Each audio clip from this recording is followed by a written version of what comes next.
Hi everyone. Today we're going to be walking through QuillBot's AI detector.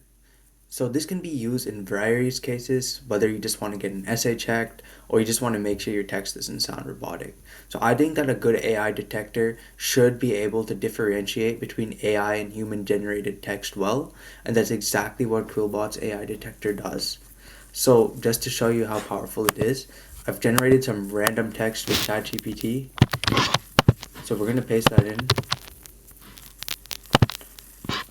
Yeah, got 100% AI generated. Perfect. And now I have some human text that I wrote myself.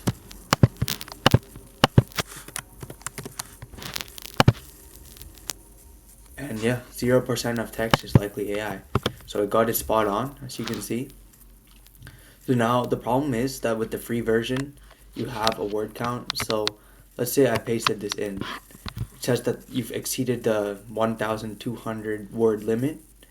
And this is not going to be a problem for most people, being honest. But let's say you have a really long essay, like 5 pages, that you want to get checked, or really long email, something like that. You're going to want to have the premium version to ensure that you're getting the correct detection. So if you want to purchase the premium version of the detector, the link is in the description below, and I've put you guys up with a really good discount. So make sure you guys check that out.